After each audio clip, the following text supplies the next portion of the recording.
Today is a very special day for us because we are starting our fellowship soon. And now we are going to show you how you are going to join. And also we are going to have a nice webinar talking about cerebrovascular accident and strokes from imminent to evidence-based medicine. I will let Dr. Ayman Morish introduce the webinar and start with his first presentation. He is a critical care consultant at King's College London at Jeddah, and he is one of the honorable board member in the Neuro Critical Care Fellowship. Please, Dr. Ayman. Yes, hello everyone, and thank you for joining us. And I hope, inshallah, you will have a great day today. We'll try our best to give you like the latest in evidence-based medicine regarding the stroke. So we will not give all the details just to keep the excitement for the fellowship, but we'll give you like a brief about why this topic is very important. And we have like two top-notch speakers will talk to you about the early intervention and also the post-acute care and the rehab. I'll just give you a brief about what to expect in the fellowship regarding whenever we do uh, case reviews, case-based questions, and some journal club and articles, updated one, with some recommendation and the best practice to guide you.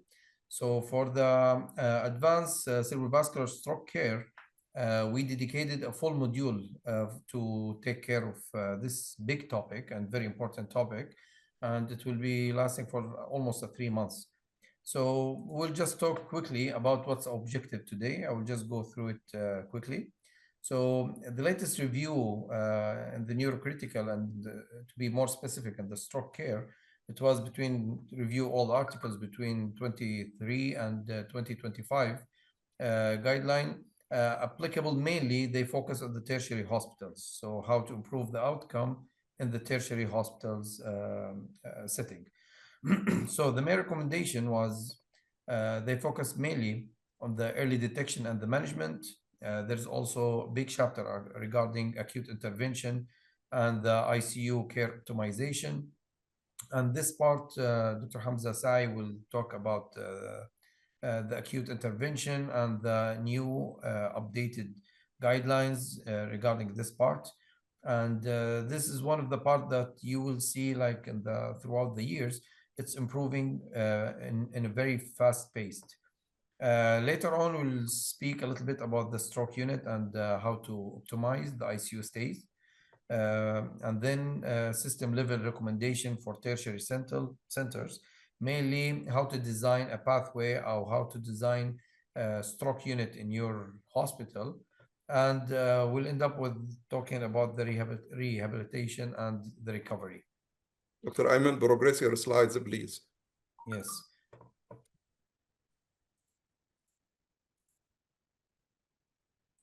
Okay, so why do we care? We do care because time is brain, and as you can see in the picture, they estimated the amount of neuron lost per minute, per hour, and even for each stroke.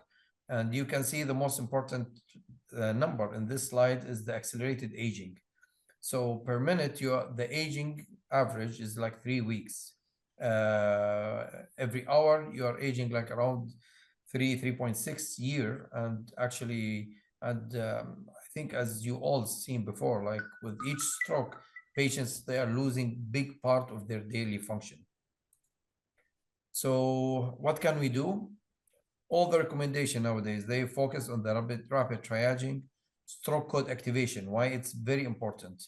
Because early code activation, this means early communication with the stakeholders and early imaging, plus early bringing the intervention team to the unit or to the hospital if you don't have your own team. Also, the recommendation, they recommend to use the new medication due to easy administration, single dose, and all the studies compare the outcome was equal. And also to focus that by just applying a pathway and to protocolize the stroke and the stroke activation code or the stroke team, they discover like barely 5% of the eligible patient receiving the thrombolytic. And actually, I know it's surprising, but expected. Less than 10% only of the patient who qualify already for thrombectomy undergo thrombectomy. So that's why you can see like how much is important and how much you can do and impact on the patient life and the caregivers by just applying a protocolized or applying a pathway in your hospital.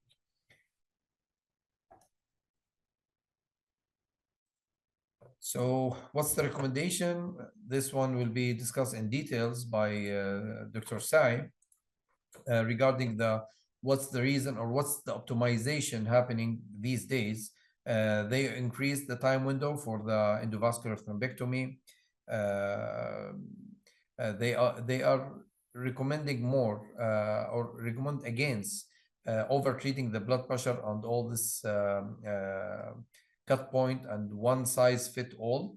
And most of the recommendations, they focus on individualized hemodynamic targeting. So if the patient is non-hypertensive, different than normotensive patient before the stroke. Also, nowadays, for whoever attend the latest European conference for the critical care, there was a big chunk of lectures focusing on the post-acute care clinic and rehab. So, and one of the biggest part is the stroke rehab and the stroke unit or stroke clinic post-acute care.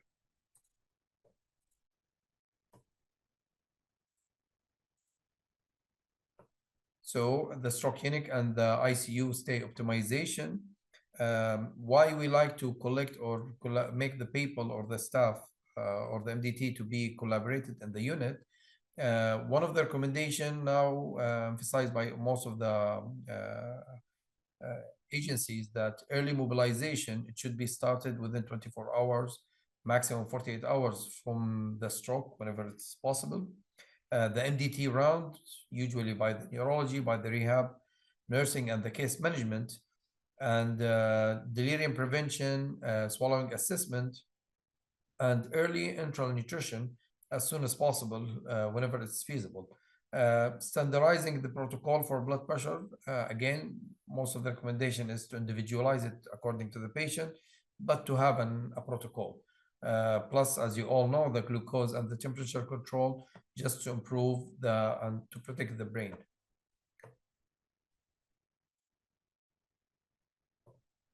So for the rehab and the recovery, will be discussed in details with Dr. Raniah later in this later today. But again, the goal they mentioned like implementing the early supported discharge team to orient the patient and the caregivers about what's our goal and to make them involved in the treatment plan and the rehab process.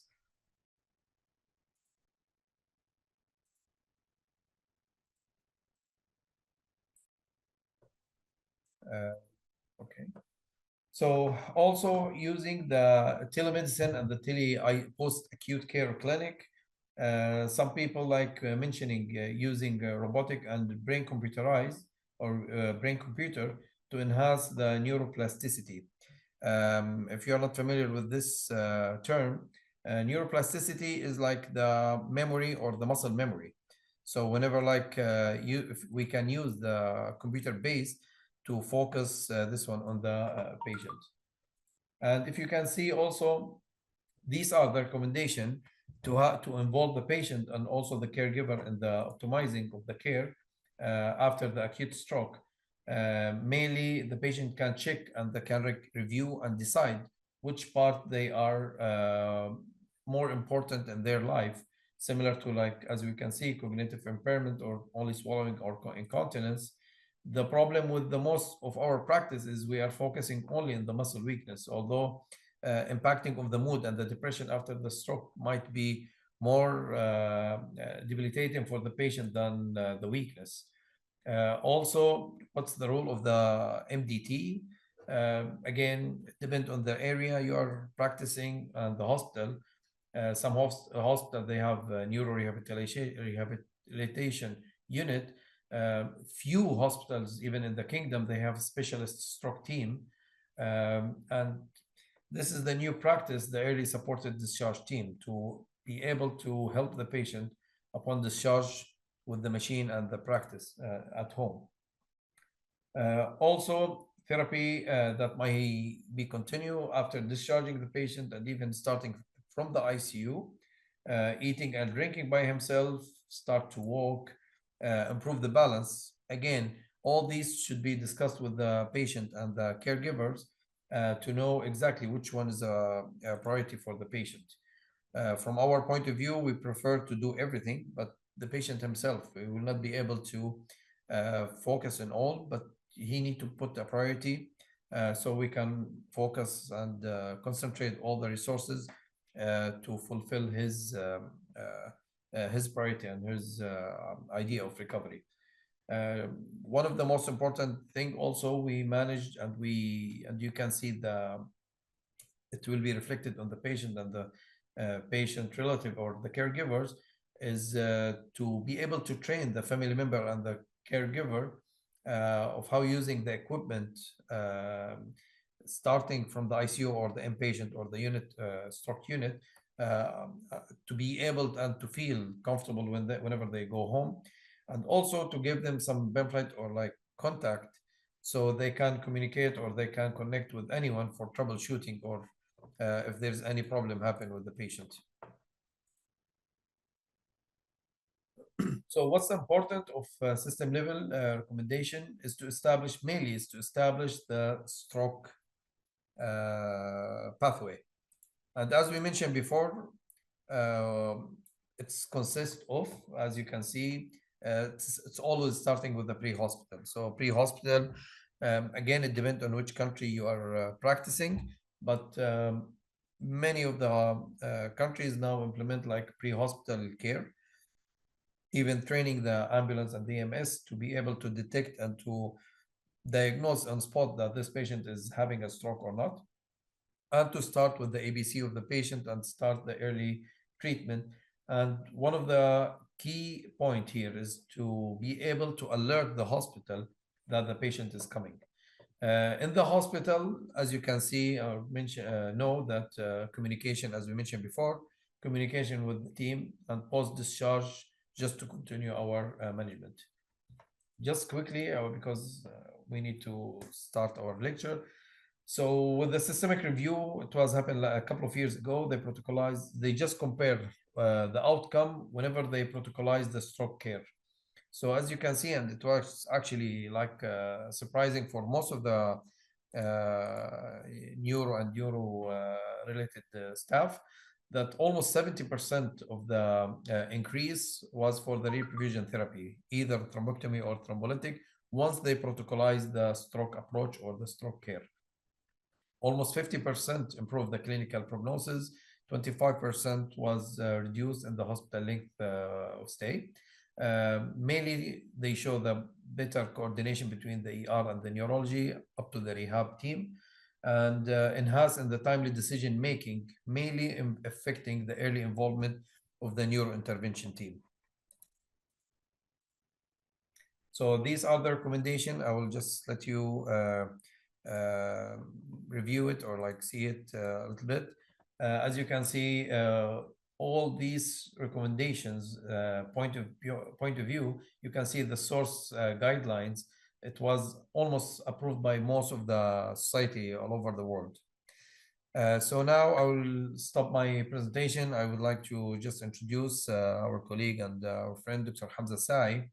Dr. Hamzah, he did his neurology resident and vascular neurology fellowship at Albany Medical College in New York. Later on, he joined or he moved to Texas to Rio Grande Region Hospital, where he established the first neuro hospitalist and stroke program there.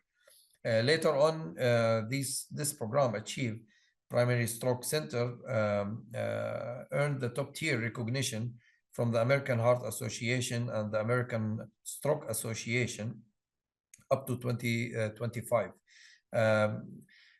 Dr. Saei, he built the neurovascular program in the South Texas, and he is the program director in the Rio Grande Regional Hospital and the Valley Regional Medical Center.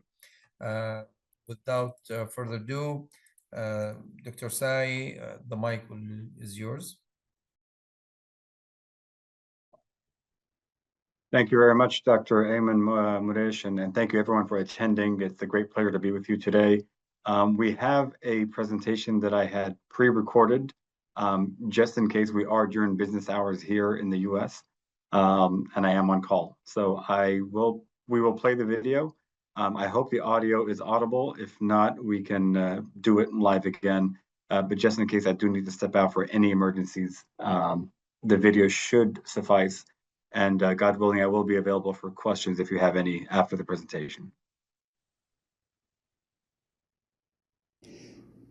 Good morning, good afternoon, and good evening, wherever you may be. My name is Hamzah Saei. I am an interventional neurologist here in South Texas, United States of America.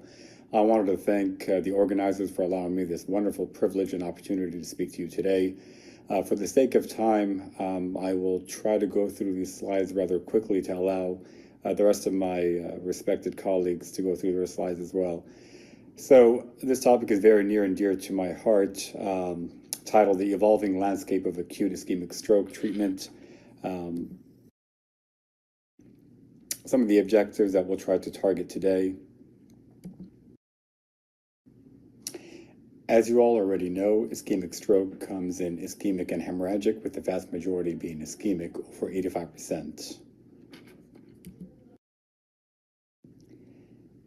And these are the well-known mechanisms of stroke that include embolic, cardioembolic, thrombotic, or thromboembolic in other terminology. When it comes to treatment of stroke, we all know the usage of TPA and or TNK have largely become the gold standard of stroke. With this evolution starting in 1995 when TPA became FDA approved.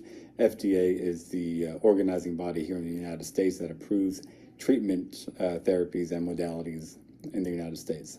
Initially first approved to be given in the first 3 hours of last known well. There was an extension of that window in 2008 up to 4.5 hours. And in 2022, TNK was introduced as an alternative to TPA. TNK at that point was already being given in the cardiovascular space, but now recently introduced in the neurovascular space as well. Tenecteplase is not very different than TPA. It functions as a proteolytic enzyme that converts plasminogen to plasmin, which initiates fibrinolysis. It has a longer plasma half-life due to its slower inactivation by plasminogen, and has a greater specificity for fibrin, and is given as a single IV bolus injection as opposed to a bolus followed by a drip of TNK. In regards to the head-to-head comparison, alteplase and tenecteplase, no significant difference. Tenecteplase showed what they called a non-inferior to alteplase. Therefore, given its easy usage, we prefer to use tenecteplase. Anecdotally, however, in practice, I have seen a much better result with tenecteplase versus alteplase over the last 1.5 years. But I wanted to focus this talk on specifically large vessel occlusions. While less common than small vessel strokes that are usually caused by hypertension, diabetes, and cholesterol, large vessel occlusions do carry a higher mortality, up to 5 times more so than small vessel disease strokes, and up to 3 times fold reduction in good outcome. The reason for that, they respond very poorly to IV TPA or TNK in comparison to the smaller clots.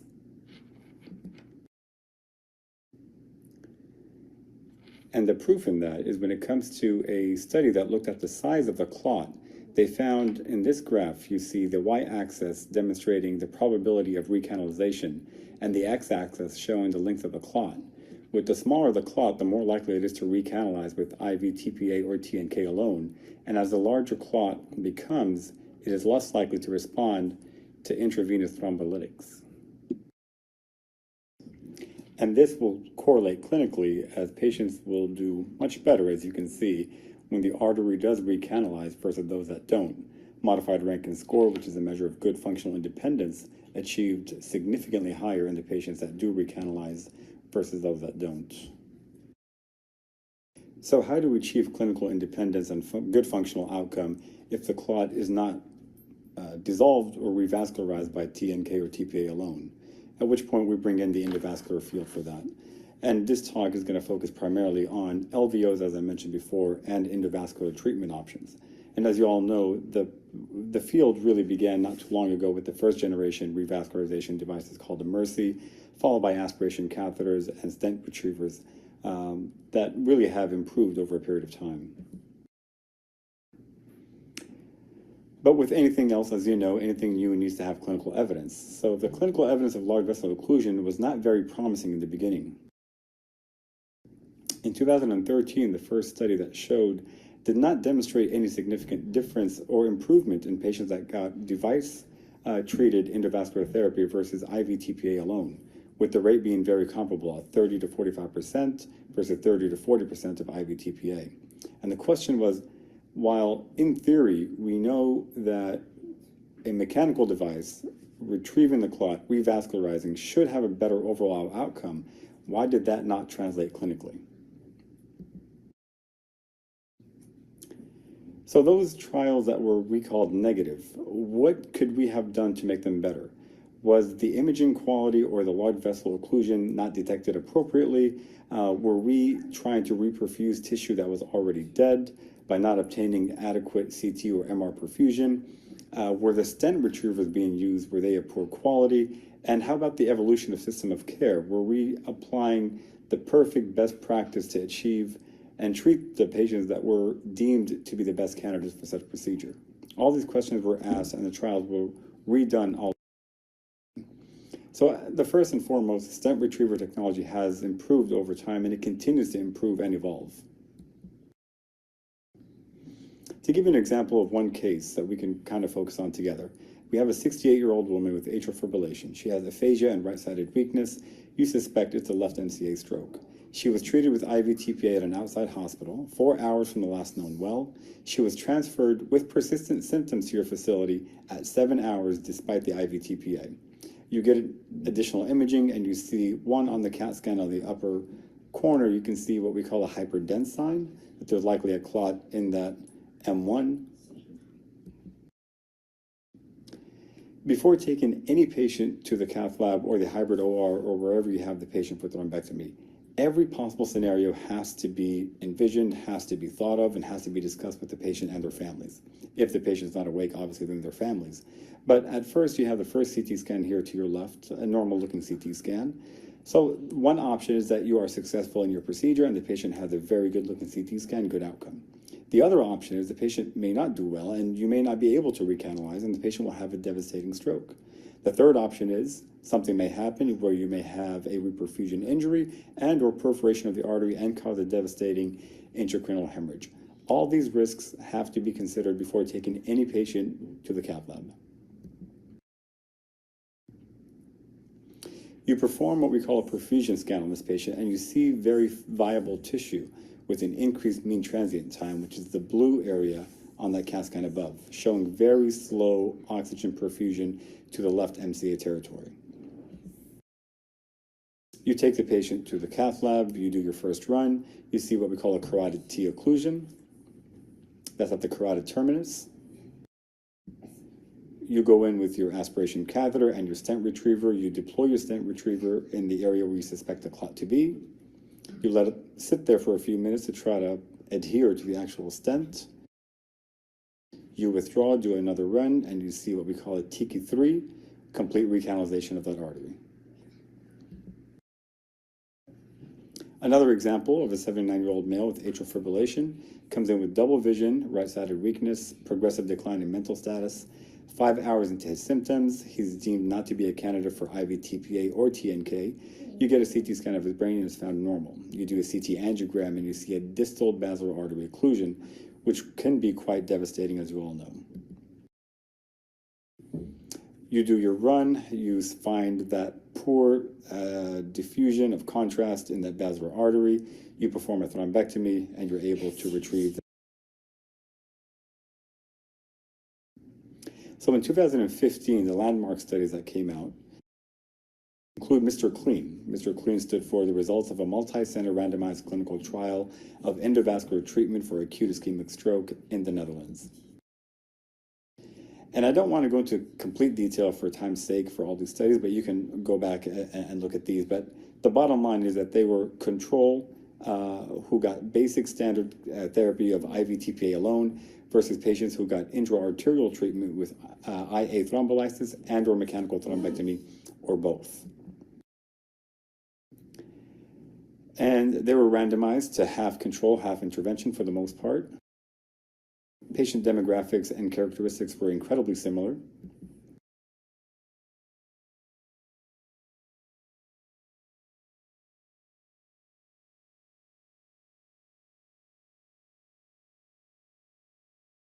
I'm not sure why that one didn't pick up the audio, but as you can see, based on these results, we see here that the patient who did receive intervention and who were higher rate of revascularization clearly did better on the modified Rankin score, who achieved a much higher and significant rate of clinical complete independence from a modified Rankin score from 0 to 2 compared to the patients who did not. In regards to the adverse effects, again, in comparison to the previous study of 2013 that did show increased risk of bleeding and symptomatic intracranial hemorrhage in the intervention group, this profile showed to be quite comparable in the IV TPA and the intervention group, meaning it is safe. And due to the overwhelming positivity of this study, the 5 other ongoing studies at the same time that were studying and measuring the same concept were stopped early. And these are the other studies that were stopped early due to the overwhelming positivity of Mr. Clean. And just to put it into perspective, the number needed to treat for a patient in mechanical thrombectomy is 4, where you have 30, which is the number needed to treat in PCI over IV lytic to prevent death in acute coronary syndrome. So incredibly overwhelmingly positive when it comes to mechanical thrombectomy. Given these studies, the American Heart Association and American Stroke Association moved the recommendation to a Class 1A, meaning that there is no doubt that this should be the treatment of choice with a patient who is faced with a large vessel ischemic stroke within 6 hours of last known well. This is very key, within 6 hours of last known well. Going back to our initial case that I had presented to you, this patient had presented within 7 hours, which according to Mr. Clean, patient would not be a candidate for mechanical thrombectomy because she's at 7 hours out. So then further trials and stroke studies were ongoing to see, can we extend that window to past 6 hours? We call these the wake up and late window stroke. Most of our patients, a lot of the patients are either unknown last known well or what we call wake-up strokes. They go to sleep, they wake up, and the family find them with severe debilitating symptoms. So then we go to the DAWN trial, which looked at patients within 24 hours, from 6 to 24 hours, and did they have any benefit clinically if you took those patients for mechanical thrombectomy. Again, I don't want to go too deep into the design of the trial, but it was 206 patients enrolled at 30 centers worldwide. They were on a 1-to-1 clinical intervention versus medical management alone. Patients had to be presented within 6 to 24 hours of last known well.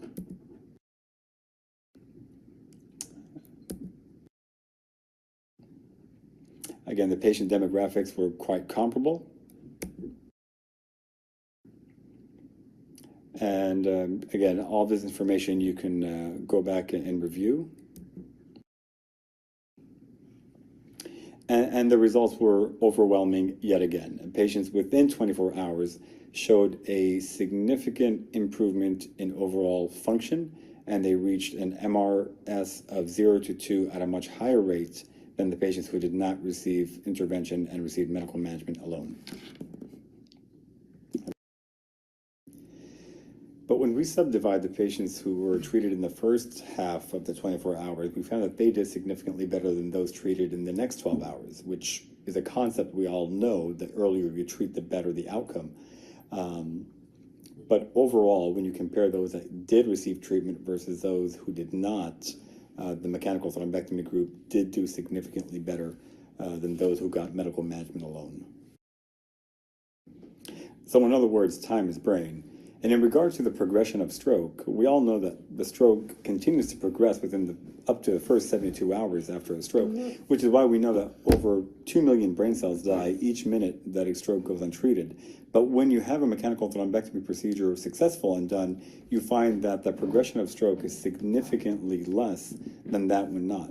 So when you look at the patients treated with mechanical thrombectomy, there's less than 1 cc of infarct growth in the first 24-hour period versus about a 13 cc infarct growth in those that receive medical management alone. So is mechanical thrombectomy up to 24 hours safe? And the answer, according to the study, is yes. The all-cause mortality was quite comparable. The symptomatic intracranial hemorrhage was fairly similar in both groups. Neurologic deterioration was seen significantly higher in the medical management group alone. And again, to put this number clinically in a number needed to treat, you need 2 patients to reduce disability for mechanical thrombectomy, 2.8 to reach functional independence, in comparison to 9 patients to treat with TNK or TPA, or 35 for primary angioplasty for STEMI, which is the standard of care, and 42 patients number needed to treat for aspirin for STEMI, which is the gold standard for STEMI. So the patient selection in DAWN trial was very key, and we went from treating anyone suspected of a large vessel occlusion to targeting those who have residual penumbra or residual tissue that is salvageable and be able to treat and revascularize. So in conclusion to this study, yes, mechanical thrombectomy up to 24 hours from last known well was deemed safe. Patients did significantly better. The other accompanying trial, Diffuse 3, also demonstrated a very similar outcome. And due to these studies, the American Heart Association and the American Stroke Association upgraded the recommendation to treat patients from 6 to 16 hours with Class 1A level, and to treat patients up to 24 hours with 2A level of evidence. So as you can see, we've really come a long way from being restricted to only within the last 6 hours of last known well to currently up to 24 hours and even more. We've really broken through and reached a lot of patients now who were previously not treated to be able to reach that 90-day functional independence. And when I say even more than 24 hours, if you're using CT perfusion, MR perfusion, advanced imaging, you can actually, ignore the last known well at that point, because you can actually know if there's any salvageable tissue to be treated. And this is an illustrative timeline from, how the story began to where it is now. From only giving TPA up to 3 hours, followed by 4.5 hours, and then trying to do mechanical thrombectomy, which yielded a negative study, followed by improved studies and improved technology to take that window up to 6 hours, followed by several studies that have proven that an extended window is beneficial for patients. It's a very exciting time to be part of this field as we continue to try to push the envelope further to try to grasp and capture as many patients as we possibly can to achieve that functional independence after a devastating stroke. So to conclude this part of the talk, acute ischemic stroke treatment, IV TPA or TNK remains the gold standard of treatment, whether it's a large vessel occlusion or small, with mechanical thrombectomy being the other standard of treatment if the patient is deemed to be a good candidate. Patients who have large vessel occlusions can have a more poor outcome versus those who don't and have a substantially higher mortality rate. Stent retriever technology, and I should add aspiration catheter technology, has improved to be able to treat large vessel occlusions. Studies have showed that functional outcomes are improved when an LVO is treated with mechanical thrombectomy with or without TPA or TNK. And they have a dramatic improved outcome.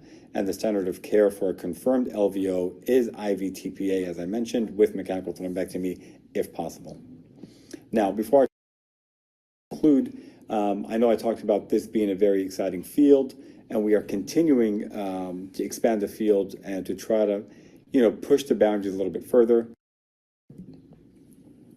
One of the more recent trials, called a SELECT-2 trial that I was privileged to be a part of, was extending that window to include the patients who have what we call a large core infarct as well.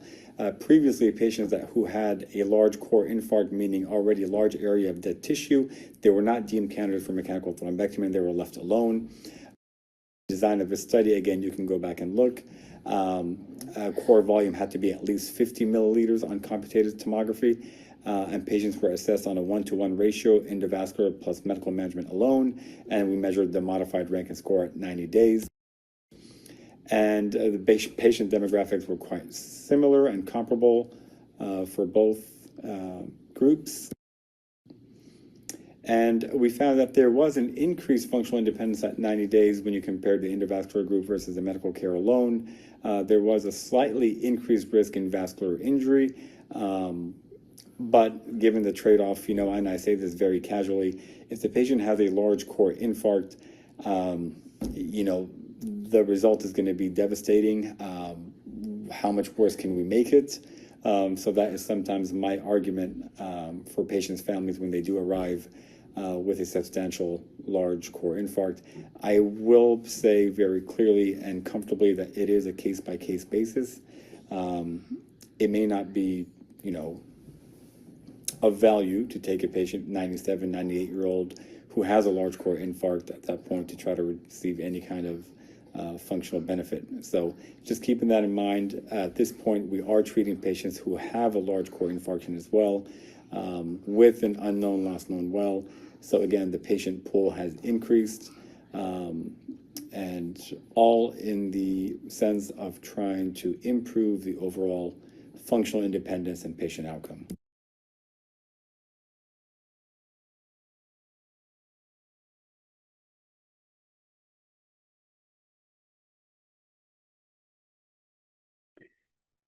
So I think that concludes the presentation. I think it got stuck there. And yes, that concludes the presentation.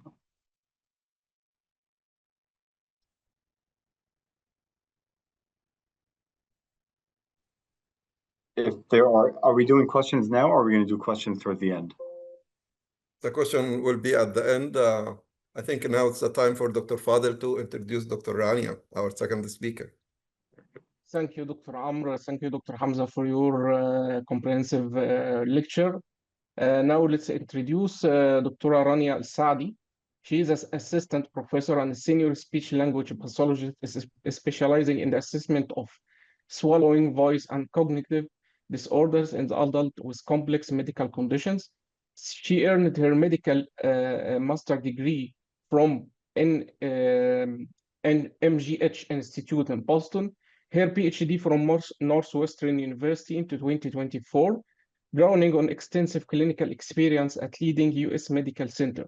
Dr. AlSaadi combines evidence-based practice with compassion, individualized care, and remains actively engaged in research and education to advance best practice in dysphagia management. Welcome, Dr. Raniah. Go on and you can present our lecture.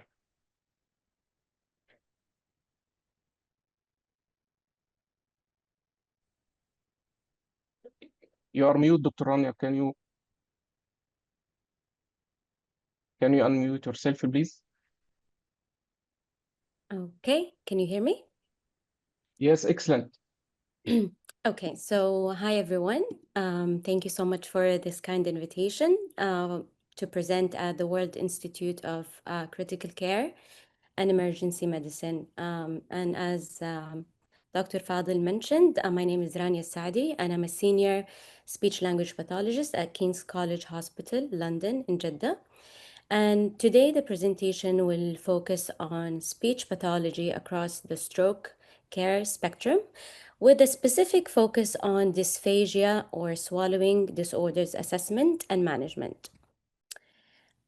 So we will begin with a brief introduction and background, followed by an overview of normal swallowing. And next, we will discuss post-stroke dysphagia, along with talking about the neural control of swallowing. We will then review dysphagia identification and assessment, and we will conclude with management of dysphagia and rehabilitation. So we know that stroke is prevalent worldwide, and it's expected to increase as the population ages, as Dr. Ayman mentioned and Dr. Ahmed. And there are almost 12 million new strokes each year. And it's the second cause of death and the third leading cause of disability globally. And 1 in 4 people above the age of 25 years will have a stroke in their lifetime globally. And in addition to the motor impairments that patients with stroke will have, a stroke can affect language, cognition, and swallowing, which significantly impact their independence and quality of life. So before we get into dysphagia post-stroke, we need to first identify and define normal swallowing. And what is normal swallowing? It is a continuum of sensory and motor mechanisms that are involved in transporting the food we eat or the liquid we drink from the mouth to the stomach while protecting the airway at the same time. So it's a very highly complex process, and it happens very quickly in a second or less.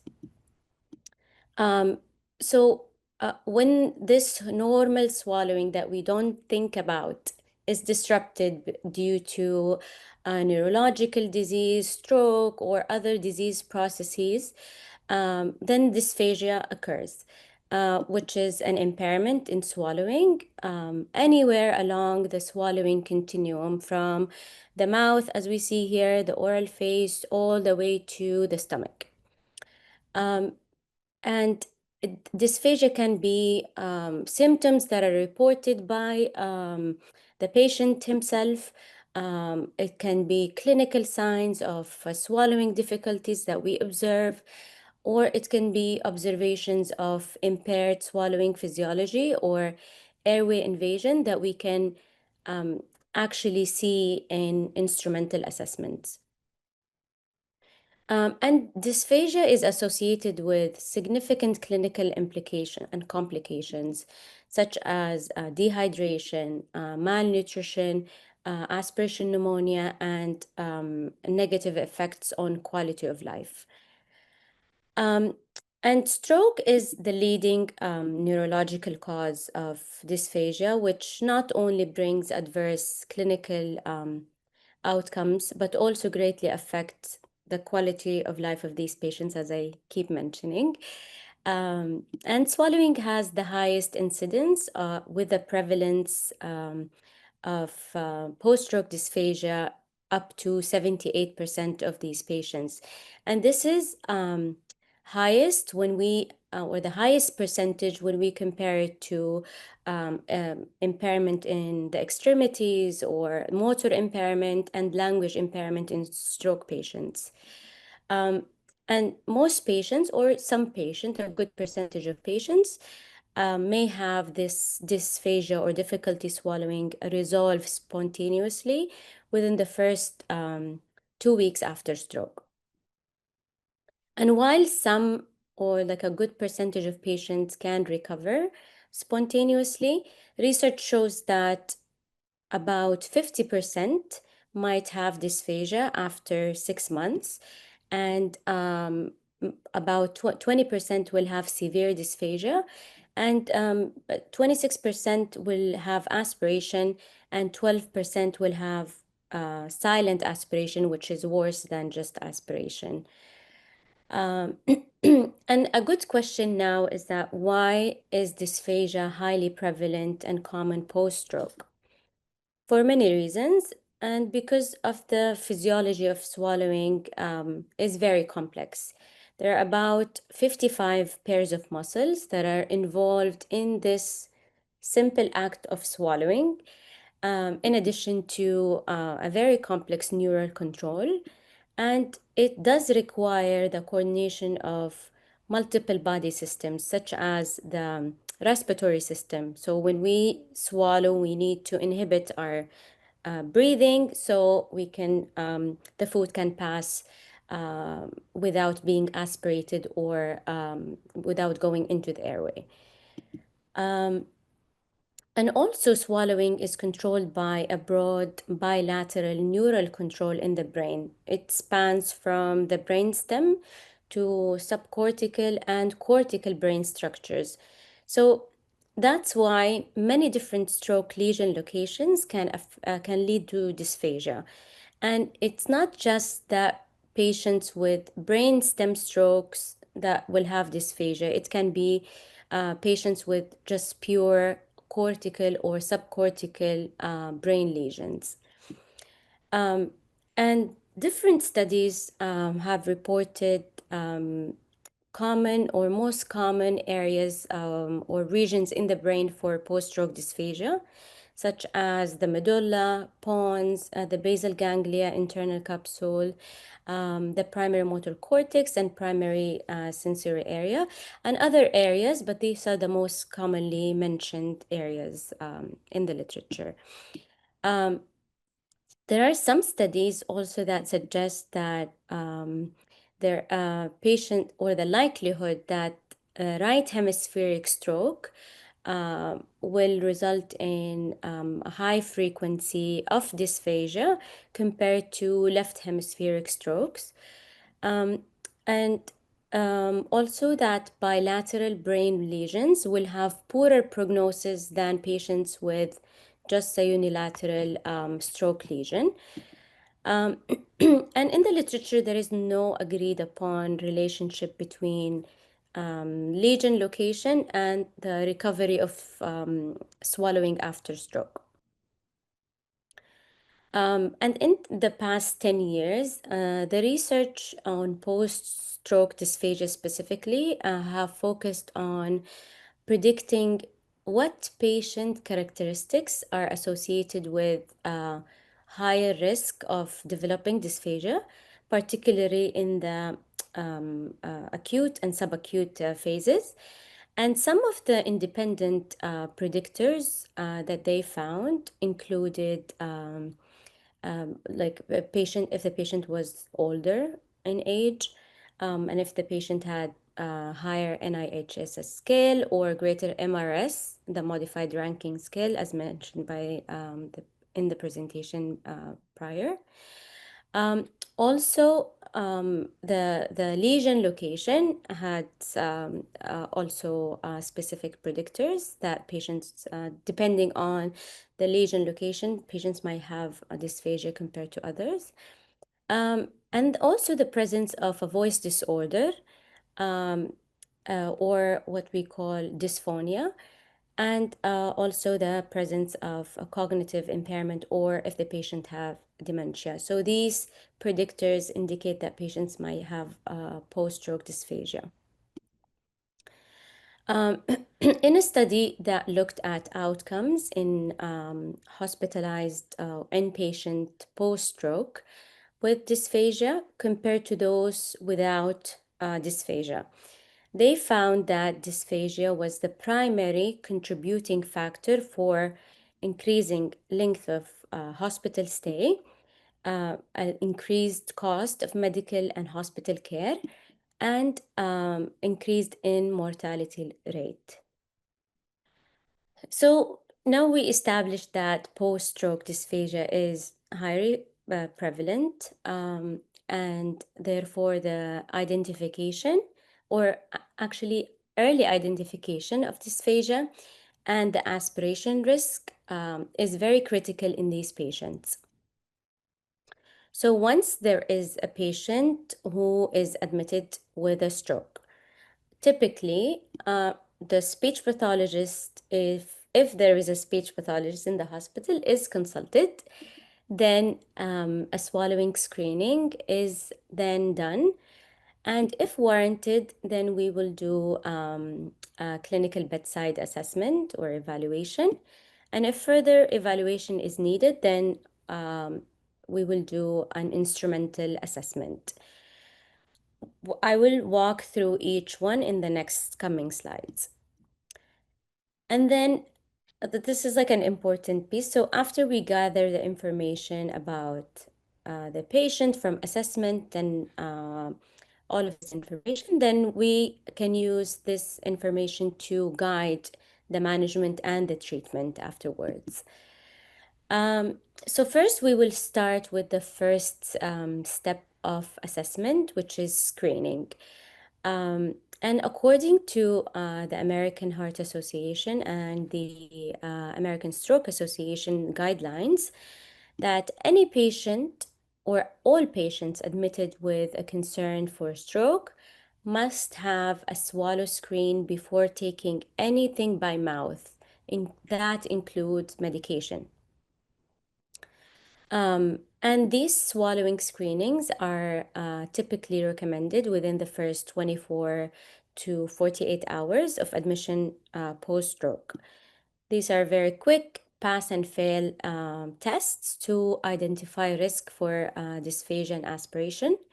And it can be performed by anyone, nurses, speech pathologists, or even physicians. These tests have high sensitivity in identifying those patients with dysphagia, but low specificity as these are just screening tests and pass-fail tests. Some examples of commonly used and validated tools for swallow screening post-stroke include the rapid aspiration screen and the Toronto bedside swallowing screen, which can be used in a neurohospital setting later on. In our hospital, we will be using one of these validated tools on stroke patients, which is called the rapid aspiration screen. Trainings will be completed with nursing and physicians so they can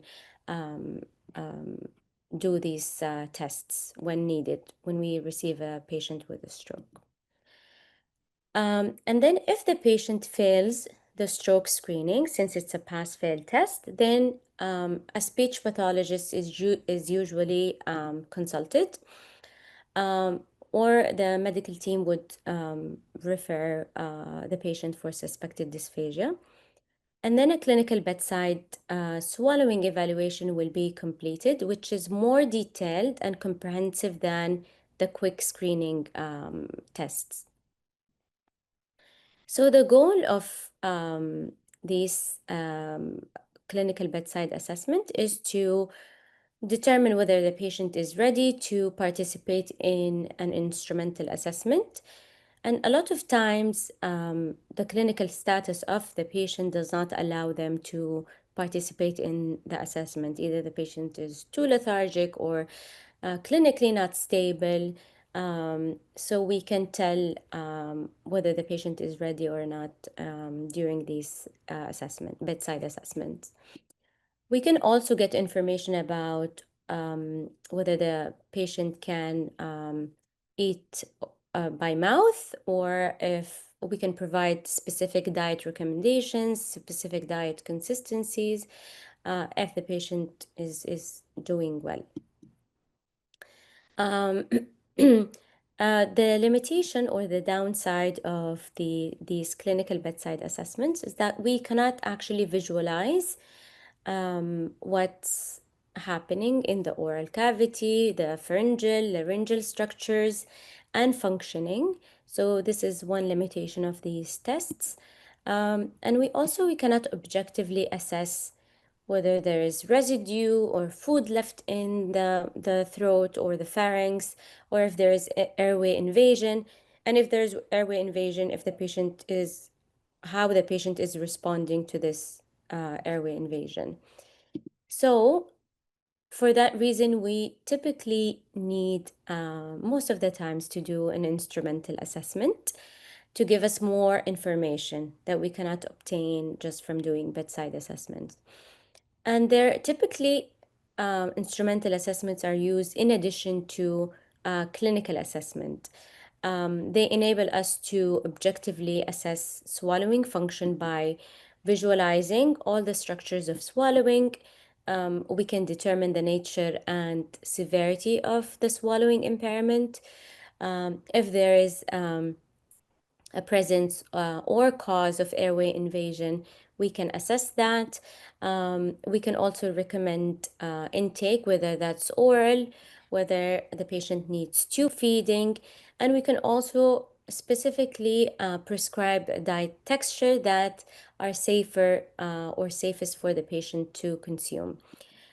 These tests also inform our management plan, and then we can assess different swallowing strategies and what's best based on the patient deficits that we can see. So there are two instrumental assessments that are commonly used in a clinical setting. The first one is the modified barium swallow study, which is also known as the video fluoroscopic imaging. And the second one is the fiber optic endoscopic evaluation of swallowing, also known as FEES. So the first one is the modified barium swallow study, which is a radiographic procedure that provides a direct, dynamic view of the oral, pharyngeal, and upper esophageal function. It's similar to the GI barium swallow studies, but it has some differences. And it allows us to assess the anatomy and the physiology of the swallow from the mouth all the way to the esophagus.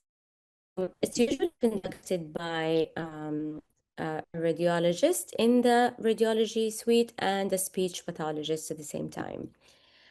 We use a barium sulfate contrast so we can visualize the swallow. And the patient usually is seated in an upright position, in a chair, or in a stretcher bed if inpatient. And we obtain a lateral view, like you see here in the picture on the right. And most times also we can obtain an anterior posterior view to assess the swallow from the anterior posterior view. And this test is considered a gold standard test that we typically rely on in our assessments. So here on the left, there is a still picture from a swallow study with the anatomical marks for your reference. And on the right here, there is a dynamic swallow study with of a patient with dysphagia. And we see that here, when I play it, I'll play it twice. We can see that the swallow is not functional, as there is material entering into the airway, or what we call aspiration. And there is some stuff here, which is the barium, left as residue in the pharynx. So overall, this swallow looks impaired. Okay, so the other instrumental assessment that's commonly used by speech pathologists is the fiber optic endoscopic evaluation of swallowing, or FEES, like I mentioned. And unlike the modified barium swallow study, this is more of a portable system that we can transport from one room to another, from one floor to another. So it's more easy to use. And it has a flexible endoscope with the distal chip camera with the light source. So this is the scope, this is the tower, or it can be a scope and a laptop. And usually the patient is given different food and liquids using mixed with the food coloring, so we can visualize them inside the pharynx. Usually the food coloring we use is blue, green, or white because it has better contrast. And it also allows us to directly visualize the structures. We can also assess airway closure, the vocal fold movement, So we get kind of different information that we get in the modified barium swallow study. This one, the fees does not have a time limit because there is no radiation exposure like in the modified barium swallow studies, which is an X-ray study.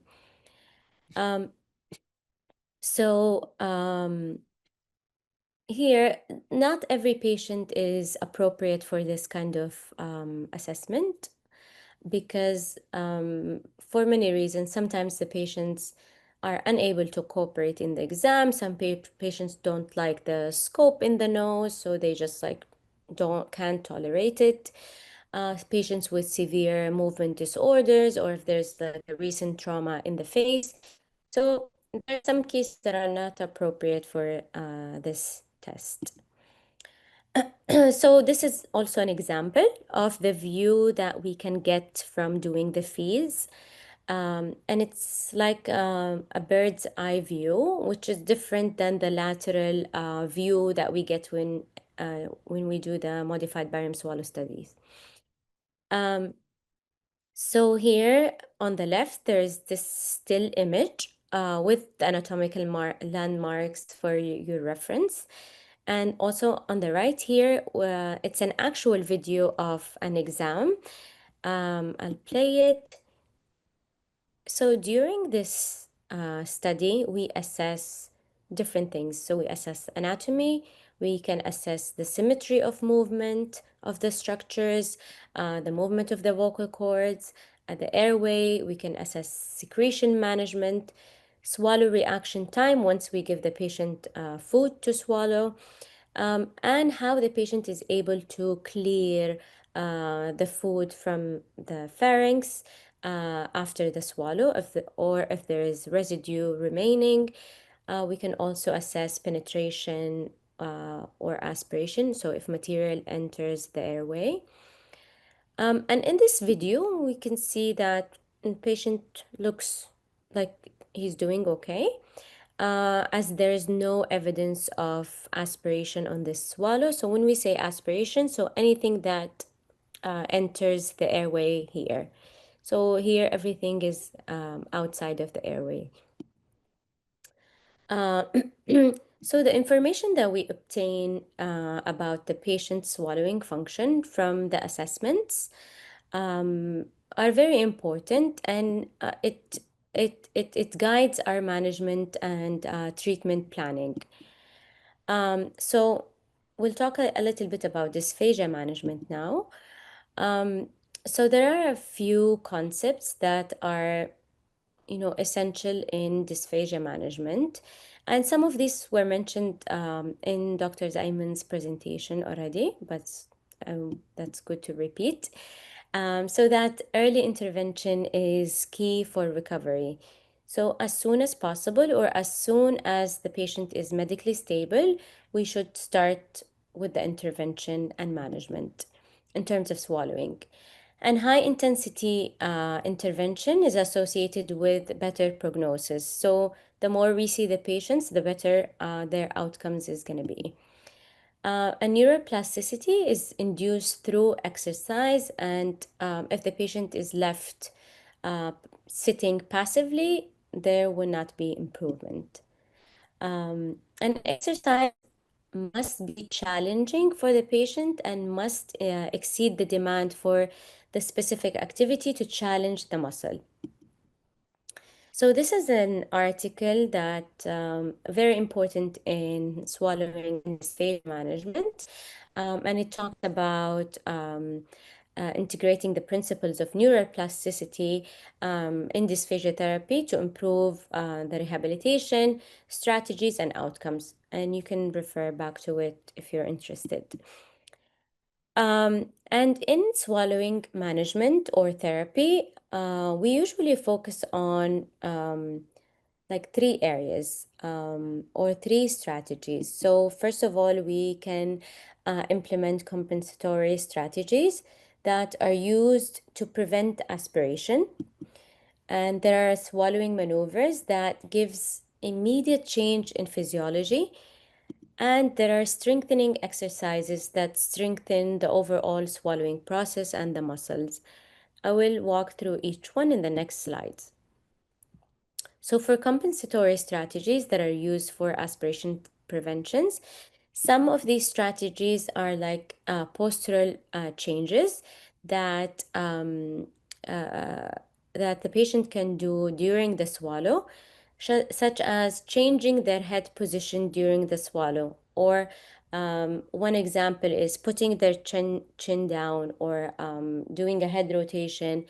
And all of this information we can get from the instrumental assessment, where we can assess these strategies and see which one is best for the patient. And there are also changes that we can do, implement on the bolus itself, or the diet, or the food consistency, such as changing the texture of the food. For example, changing solids to puree. For the liquids, changing from regular thin liquid to nectar thickened liquid.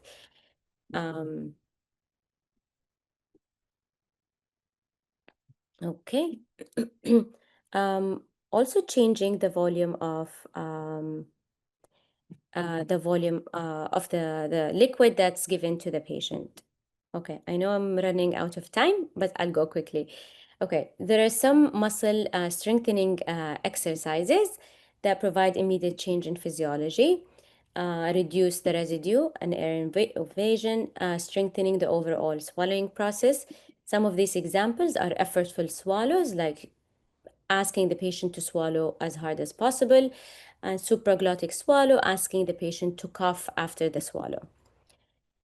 Examples of these exercise-based that uses devices. For example, there is lingual strengthening devices that the patient can use to strengthen their tongue muscle. These are progressive resistance exercises. As the pressure increases, then the swallow will improve. A lot of patients showed improved oral intake after completing these exercises. Another one is expiratory muscle strength training, which is a device that is used to strengthen the expiratory muscles when the patient completes these exercises. It showed a lot of improvement in patients with post-stroke dysphagia and overall improvement in swallow function. The final example is the neuromuscular stimulation. It's has been used in physiotherapy. The results in swallowing research is equivocal. There is debate whether it's beneficial or not, but research says that you can use it in combination with therapy. It will show good results. So conclusions and takeaways: that early identification of dysphagia through swallow screening is very important to risk management and reduce the pulmonary consequences. Post-stroke recovery begins in the acute care. Multidisciplinary team collaboration is very important and better for outcomes. Refer to speech pathology when indicated and as needed, and that therapy can restore safe swallowing in many patients. These are the references, and thank you. Thank you, Dr. Raniah, for your lecture. And now we will go to Dr. Amr before the session of question for a quick review for the Neurocritical Care Fellowship.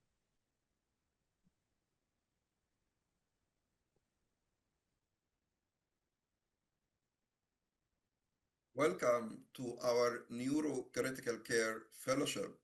Our fellowship is very unique, and joining our fellowship is going to transform you from a skilled clinician into a master of neurological emergencies and urgencies. This is a unique, wholly online flagship international program structured as 3 modules, 16 weeks each. Every module will have several lectures, journal clubs, MCQs, and clinical case scenarios that are going to be released in a smart platform in a weekly manner. It's accredited for 96 credit hours by the American Association of Continuing Medical Education, and upon completion of the program, our fellows should be able to be graduate to a trainer and mentor level and be an expert in the neurocritical care field and receive a fellowship graduation certificate from the American Association of Continuing Medical Education. Again, one of the main aims of our fellowship is allow you to recognize your limitation and weaknesses and improve your strength and your clinical practice. So we are going to train you to master the neurocritical care field. We have a very strong academic board from all over the world, from USA, from United Kingdom, from Saudi Arabia, from Amsterdam, Italy, Egypt, from United Arab Emirates, and from Scotland as well.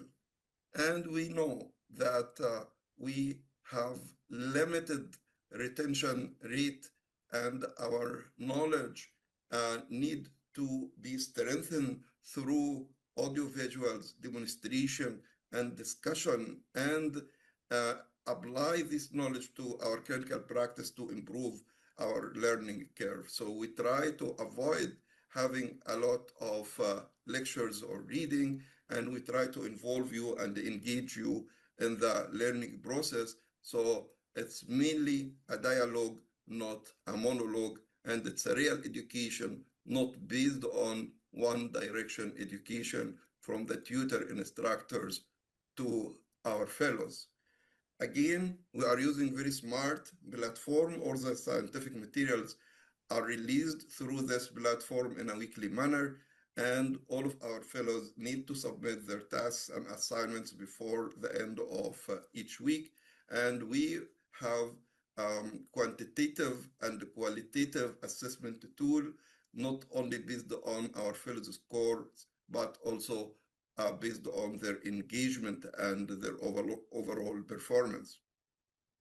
Module 1 of the Neurocritical Care Fellowship is mainly focusing on traumatic brain injury from classification, assessment, neuroimaging, non-invasive and invasive ICP monitoring. Module 2 will be dedicated for acute cerebrovascular accident from acute ischemic stroke, intracerebral hemorrhage, and subarachnoid hemorrhage. Module 3 will be discussing core topics such as status epilepticus, EEG monitoring, neuromuscular emergencies, post-cardiac care, neuroprognostications, neuropharmacology, and neurotoxicology. Again, we are aiming to improve your clinical practice and the standard of care and our patients' outcome, because knowledge has no value unless we put it into our clinical practice. And the great aim of education is not the knowledge itself, but the action. Thank you, Dr. Amr. Now we will start the question session. Quickly, Dr. Hamzah, you are with us. Two couple question, please, for in the rural area, in the low resource areas that don't have any resources or limited resources. For the stroke patients, what is the most important first step for these kind of patients? This is the first question from the chat box. Another question, in your as an expert in interventional radiology, post-successful treatment or successful reperfusion, the targeted blood pressure post-successful reperfusion is still a debate. Either we should keep below 140 millimeter mercury as to protect against any bleeding, or more permissive hypertension less than 180. This is a two question. I hope you can answer us. Thank you. Thank you very much for the questions.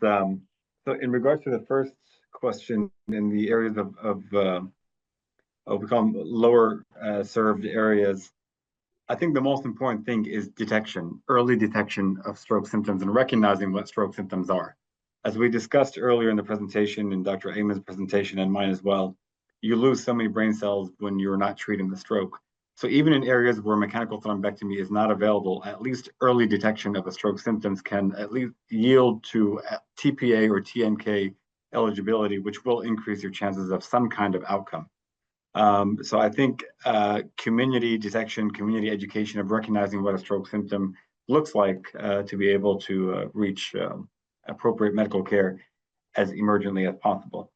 And the other area is coordinating with other hospitals or regions that do have mechanical thrombectomy capabilities and having a regional network where you can transfer these patients in an expedited fashion. So that would be my recommendation when it comes to those particular areas.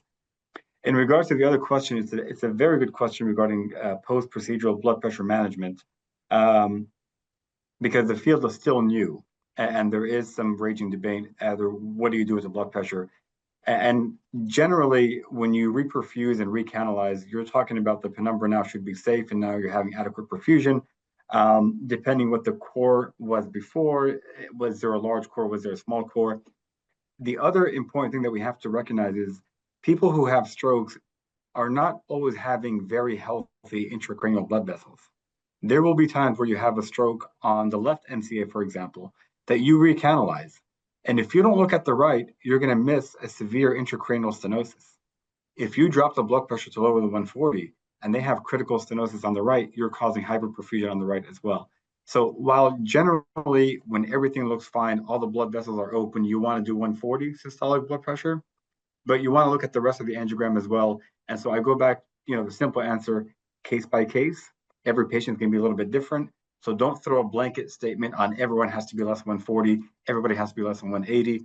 Make sure it's a case-by-case basis. You recognize what the rest of that vasculature looks like before you make your decision. Brilliant, Dr. Hamzah. Thank you. And we hope we stay for 2 hours more with you. That interventional radiology are very precious in our hospital nowadays.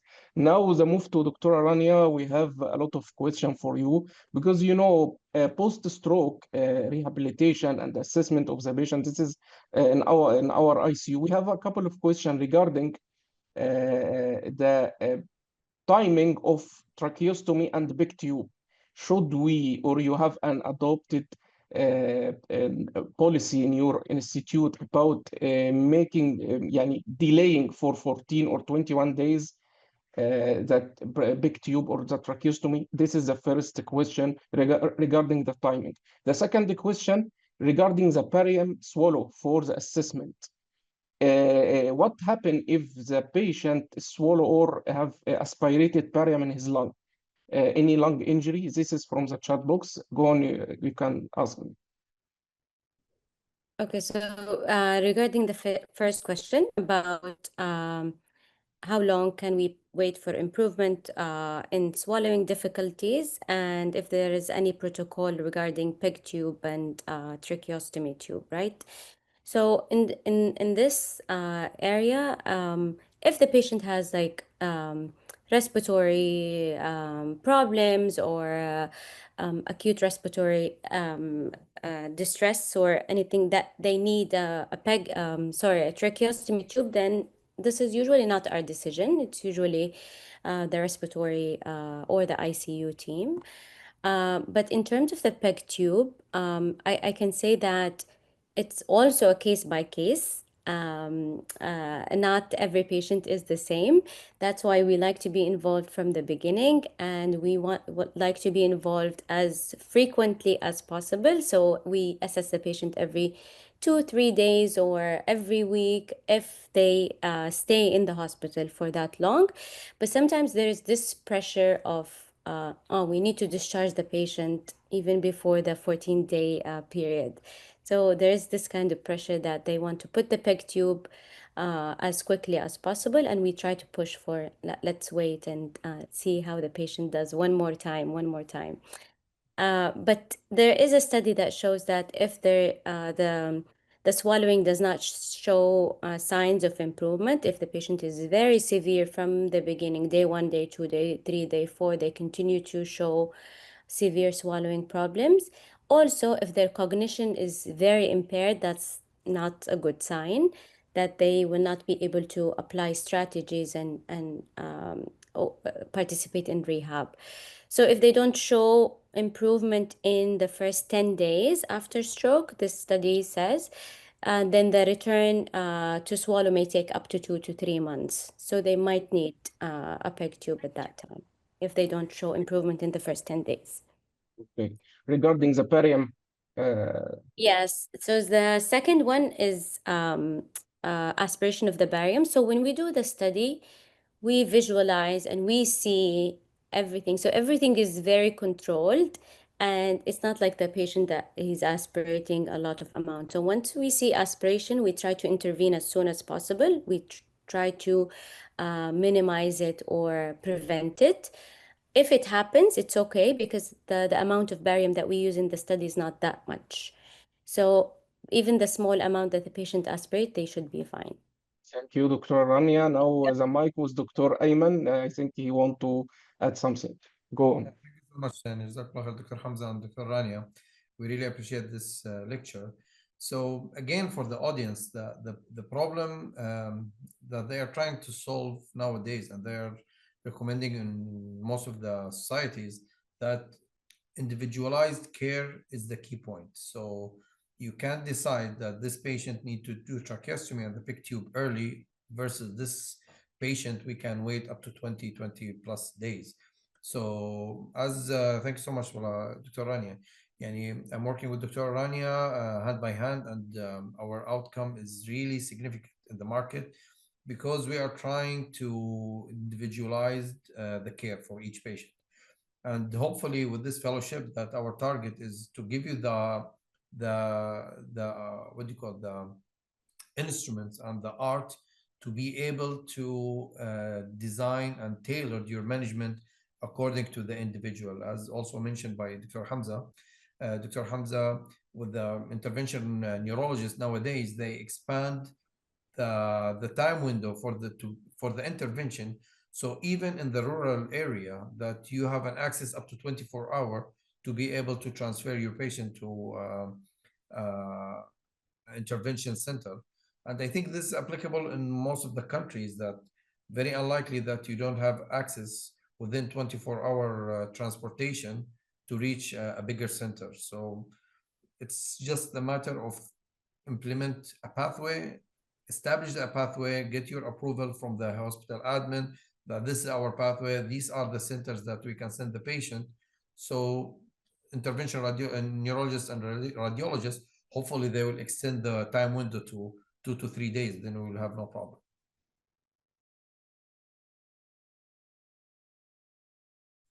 Thank you, Dr. Ayman. Thank you, Dr. Amr. Thank you, Dr. Hamza, Dr. Rania. Thank you all the tutors. Dr. Ayman have one question. We have Dr. Ayman Nusayr with us. Yeah, sorry. It was more for Dr. Hamza. If he can comment on what is the lowest penumbra that we can accept to involve a patient for thrombectomy with a large core, or even like what's the lowest aspect? I know it's case by case, but let's say if the patient is young and healthy otherwise and came with a large core, and we are considering thrombectomy as an selective trial. But I'm not sure, honestly, what's the lowest penumbra we can accept or lowest aspect. You know, it's a good question, and for that reason, I don't like to give absolute numbers, right? Like the question that you brought up, I completely agree. If it's a young patient who's otherwise healthy, who has a large core infarct, and based on some of these trials that do suggest that there is a slight increase in 90-day functional independence in those who do receive mechanical thrombectomy, that is a candidate, in my opinion. Because of the potential complications, there's always that discussion, risk versus benefit. And in that slide that I showed with the CAT scan that looked normal versus the CAT scan that showed a large infarct versus the third CAT scan that showed a large intracranial hemorrhage, all those have to be discussed with the patient and their family. This can happen, or that can happen. So that's why there is no clear-cut number, and I don't know if you'll find anybody who will tell you an absolute number, because that example that you gave was perfect when you have a young patient who has a large core, who's otherwise healthy, that you do suggest that there might be some degree of benefit if you do that versus not. Remembering the younger and the more healthy they are, the more likelihood of them having some kind of recovery versus them being old with the substantial comorbidities. Thank you so much, Dr. Hamzah, Dr. Raniah, Dr. Ayman, Dr. Fadel, Dr. Iman, everyone. Remember, everybody, teamwork makes dream work. So we cannot reach this moment with all of these educational activities, with high quality education, and to start our fellowship next week without this teamwork. So we'll keep our finger crossed, and we'll keep going with this amazing teamwork and workflow, and see you all in our fellowship next week and in our free webinar next month. Thank you.